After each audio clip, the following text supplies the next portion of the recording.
नमस्कार दोस्तों, नित्य क्लासेज में आपका हार्दिक स्वागत अभिनंदन है। आज अपन करने जा रहे हैं कंप्यूटर के क्वेश्चन। बात समझ में आ गई। अपन क्या करते हैं, कंप्यूटर के टॉपिक वाइज क्वेश्चन करते चलते हैं। उसको आप टेस्ट समझो या क्वेश्चन समझो, उससे क्या है आपका टॉपिक क्लियर हो जाता है। और साथ साथ जितने भी अच्छे क्वेश्चन बनते हैं जो आपके एग्जाम में आते हैं, वही क्वेश्चन क्या है अपन पहले ही पढ़ लेते हैं। बात समझ में आ गई। इन्हीं क्वेश्चनों से क्या है आपको एग्जाम में देखने को मिल जाएंगे। चलो तो शुरुआत करते हैं। सीपीयू का कार्य है, देखो क्या है सीपीयू का कार्य है। सीपीयू का कौन सा कार्य है? इनपुट एवं आउटपुट डिवाइस को नियंत्रण करना, डेटा को तात्कालिक रूप से स्टोर करना, निर्देशों को पढ़ना व आदेश देना। देखो इनका कौन सा कार्य है या फिर सभी है? बताओ। देखिए क्वेश्चन में क्या पूछा, आपने पूछा सीपीयू का कार्य है। सीपीयू का कौन सा कार्य है? देखो इनपुट व आउटपुट डिवाइस को क्या नियंत्रण करता है, या डेटा को तात्कालिक रूप से स्टोर करता है, या निर्देशों को पढ़ना एवं आदेश देना, या फिर सभी। कौन सा ऑप्शन सही है? इसका हो जाएगा ऑप्शन डी सही। बात समझ में आ गई। अच्छा क्वेश्चन है। क्या पूछा है? सीपीयू का कार्य। तो तीनों ऑप्शन क्या है? सही है। बात समझ में आ गई। ये तीनों ही कार्य है, इसलिए अपना ऑप्शन आ गया डी सही। ऑप्शन कौन सा सही है? डी। बात समझ में आ गई। ये सभी क्या है? सीपीयू के कार्य। आगे बात करते हैं अगले क्वेश्चन की। इनपुट का आउटपुट में रूपांतरण किया जाता है, किसके द्वारा किया जाता है? मेमोरी के द्वारा किया जाता है, या सीपीयू के द्वारा, या पेरिफेरल द्वारा, या सभी के द्वारा? क्या है क्वेश्चन? देखो इनपुट का आउटपुट में रूपांतरण किया जाता है। कंप्यूटर में जो अपन इनपुट देते हैं उसको आउटपुट में चेंज कौन करता है? देखो ये क्वेश्चन पूछा है। उसको मेमोरी चेंज करती है, या सीपीयू चेंज करता है, पेरिफेरल चेंज करता है, या फिर सभी? इसका कौन सा ऑप्शन सही होगा? बताओ। देखें आप लोग। ऑप्शन होगा इसका बी सही। बात समझ में आ गई। सीपीयू द्वारा क्या है?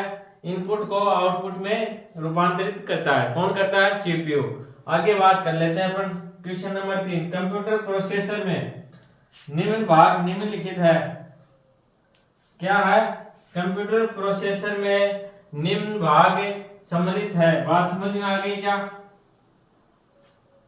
कौन से भाग सम्मिलित है इसमें? कंप्यूटर प्रोसेसर में कौन से भाग सम्मिलित है? एक तो कंट्रोल यूनिट सम्मिलित है, और एक क्या है? एएलयू। बात समझ में आ गई क्या? कंप्यूटर का जो प्रोसेसर है उसमें क्या क्या सम्मिलित होते हैं? एक तो कंट्रोल यूनिट होती है, और एक क्या होती है? एएलयू। बात समझ में आ गई क्या? ये क्या है? कंप्यूटर प्रोसेसर में सम्मिलित होते हैं। आगे बात कर लेते हैं। माइक्रो प्रोसेसर जो कंप्यूटर का मस्तिष्क है उसे कहा जाता है। माइक्रो प्रोसेसर क्या है? माइक्रो प्रोसेसर जो कंप्यूटर का मस्तिष्क है उसे कहा जाता है। उसको क्या बोलते हैं अपने? बात समझ में आ गई क्या? Micro chip. उसको क्या बोलेंगे? Micro chip. क्वेश्चन समझ में आ गए होंगे। क्वेश्चन बहुत ही अच्छे क्वेश्चन है। लास्ट ईयर की जो एग्जाम है उसमें आए हुए क्वेश्चन है सभी। इनमें से क्या आपके एग्जाम में क्वेश्चन देखने को मिल जाएंगे अगर आपने ध्यान से पढ़ लिया। ज्यादा एक दो बार आपने अगर ये वीडियो देख लिया ढंग से, तो इन्हीं से क्या आपके एग्जाम में क्वेश्चन देखने को मिलेंगे। चलो आगे बढ़ते हैं अपन।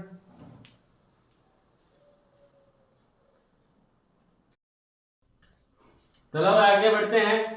ये क्वेश्चन थोड़े से हार्ड टाइप के हैं, क्यों ऐसे क्वेश्चन भी आते हैं, अकेले इजी क्वेश्चन नहीं आते। बात समझ में आ गई। कंप्यूटर में अधिकांश प्रोसेसिंग डैश डैश डैश में होती है। कंप्यूटर में अधिकांश प्रोसेसिंग डैश डैश डैश में होती है। किसमें होती है? मेमोरी में होती है, या रैम में होती है, मदरबोर्ड में होती है, सीपीयू में होती है। कौन सा ऑप्शन सही है आपका? देखो कंप्यूटर में अधिकांश प्रोसेसिंग किस में होती है? बताओ। सीपीयू में होती है, मदरबोर्ड में होती है, रैम में होती है, मेमोरी में? ऑप्शन कौन सा सही है? ऑप्शन आएगा इसमें डी सही। अधिकांश प्रोसेसिंग किस में होती है? सीपीयू में होती है। बात समझ में आ गई। यहाँ पे क्या जाएगा? सीपीयू। क्या जाएगा? सीपीयू में होती है। आगे बात करते हैं। एएलयू डैश डैश डैश परिचालन संपन्न करता है। किसका करता है? लॉगरिदम का करता है, एएल सेकंड का करता है, अर्थमेटिक, या सभी का? किसका करता है? देखो क्या है? एएलयू डैश डैश डैश परिचालन संपन्न करता है। किसका करेगा? ऑप्शन बताओ। देखें इसका ऑप्शन सही हो जाएगा अर्थमेटिक का। किसका करता है? एएलयू अर्थमेटिक का परिचालन संपन्न करता है। बात समझ में आ गई। एएलयू अर्थमेटिक परिचालन संपन्न करता है। समझ में आ गई। आगे बात करते हैं। सीपीयू के एएलयू में डैश डैश होते हैं। सीपीयू के एएलयू में डैश डैश होते हैं। क्या होते हैं? रैम स्पेस होते हैं, बाइट स्पेस होते हैं, या रजिस्टर होते हैं, या सेकेंडरी स्टोरेज स्पेस होते हैं, कौन से होते हैं? अगला क्वेश्चन करने की कोशिश करो। देखें सीपीयू के क्या है, सीपीयू के एएलयू में डैश डैश डैश होते हैं, क्या होते हैं? रैम स्पेस होते हैं, या बाइट स्पेस होते हैं, या फिर क्या रजिस्टर होते हैं, या सेकेंडरी स्टोरेज स्पेस होते हैं। कौन सा सही है ऑप्शन? इसका ऑप्शन आ जाएगा अपना बी सही। क्या आ जाएगा? बी। क्या है? सीपीयू के एएलयू में रजिस्टर होते हैं, क्या होते हैं? रजिस्टर। बात समझ में आ गई? चलो आगे बढ़ते हैं। गणना व तुलना के लिए कंप्यूटर के किस भाग का उपयोग किया जाता है? गणना व तुलना के लिए कंप्यूटर के किस भाग का उपयोग किया जाता है? बात समझ में आ गई हो? ये क्या बोलना चाह रहा है क्वेश्चन में? क्वेश्चन में बोलना चाह रहा है गणना व तुलना के लिए कंप्यूटर के किस भाग का उपयोग होता है? एएलयू का होता है, कंट्रोल यूनिट का होता है, डिस्क यूनिट का होता है, मॉडेम का होता है, किसका होता है? देखो क्वेश्चन बहुत ही अच्छे हैं, शानदार क्वेश्चन है, एग्जाम में आने वाला क्वेश्चन है। थोड़े से हार्ड तो हैं, लेकिन क्या ऐसे क्वेश्चन क्या एग्जाम में आते हैं। बात समझ में आ गई? इसका आंसर देखो, देखें क्या आएगा। गणना व तुलना के लिए कंप्यूटर के किस भाग का उपयोग होता है? कौन से भाग का होता है? भाग एएलयू का होता है। बात समझ में आ गई क्या? ऑप्शन ए सही है। अब बताओ, देखिए आपके कितने क्वेश्चन सही हुए हैं। ऐसे क्वेश्चन ही क्या है आपके एग्जाम में आएंगे और तैयारी के लिए बहुत ही अच्छे साबित होंगे ये क्वेश्चन। इसको एक या दो बार देख लोगे तो क्या है आसानी से याद हो जाएंगे। इसी प्रकार अपन क्या आपके जितने भी टॉपिक है कंप्यूटर के सभी के क्या कर लेंगे, क्वेश्चन कर लेंगे, तो आपके एग्जाम में बिल्कुल भी दिक्कत नहीं आएगी। सेम यही तो क्या है उनकी लैंग्वेज रहने वाली है और इसी प्रकार से क्या है क्वेश्चन आने वाले हैं।